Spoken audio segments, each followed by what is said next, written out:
जब निराशा का घोर अंधकार हो तो उस समय कान्हा का प्राकट्य होता है। आप देखें, जो ये भादों का महीना है, साल के 6 महीने इधर 6 महीने इधर, इसमें भी बीच, इसके बाद कृष्ण पक्ष और शुक्ल पक्ष, कृष्ण पक्ष में भी अष्टमी तिथि यानी उसका भी मध्य, और उस अष्टमी तिथि के 8 तिथि इधर और 7 तिथि उधर। इसके साथ ही अष्टमी तिथि में भी मध्य यानी रात्रि के 3 और रात के 24 घंटों का मध्य, और उस समय लाला का प्राकट्य होता है।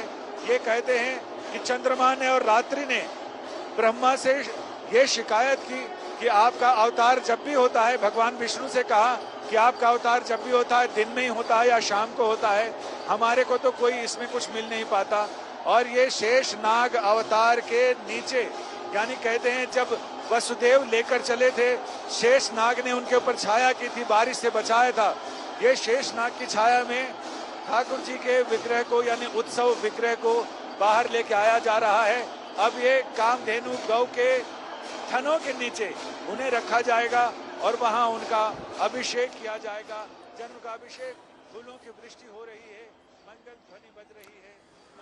और ये सीधी तस्वीरें आप दिल्ली के इस्कॉन मंदिर से देख पा रहे हैं। केंद्रीय गृह मंत्री अमित शाह यहां पहुंचे हैं पूजा अर्चना करने के लिए, और इस समय मंदिर के सामने उन्होंने आरती में हिस्सा लिया।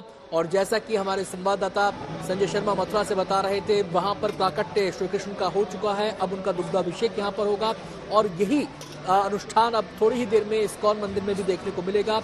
केंद्रीय गृह मंत्री अमित शाह फिलहाल यहां पर इस धार्मिक अनुष्ठान का हिस्सा बनते हुए, इस धार्मिक अनुष्ठान में भाग लेते हुए अब से कुछ देर पहले ही वो यहां पर पहुंचे थे। तमाम पुरोहितों से, पुजारियों से उन्होंने मुलाकात की और अब वो प्रस्थान कर रहे हैं। और थोड़ी ही देर में यहां पर भी वो घड़ी हमें देखने को मिलेगी। ये देखिए, दुग्धाभिषेक में केंद्रीय गृह मंत्री अमित शाह शामिल होते हुए अपने हाथों से शंख के जरिए दुग्धाभिषेक यहां पर किया जा रहा है। तो दो तस्वीरें आपके सामने, एक तस्वीर आपके सामने मथुरा से सीधी तस्वीर, और दूसरी तस्वीर दिल्ली के इस्कॉन मंदिर से, जहां केंद्रीय गृह मंत्री अमित शाह इस समय दुग्धाभिषेक कर रहे हैं कान्हा का।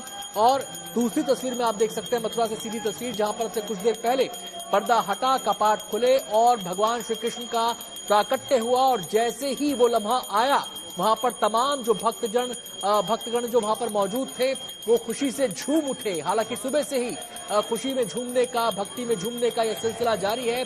व्रती हैं यहाँ पर लोग, दूर दूर से आए हैं।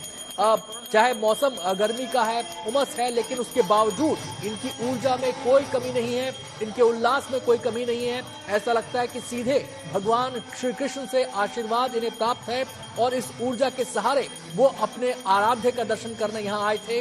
और आखिरकार वो लम्हा आ गया जिसका बेसब्री से न केवल मथुरा में, न केवल दिल्ली में, बल्कि देश के कोने कोने में इंतजार हो रहा था। और वो लम्हा आया श्री कृष्ण के प्राकट्य का। श्री कृष्ण का प्राकट्य हो चुका है, और अब इस समय वहां पर दुग्धाभिषेक चल रहा है।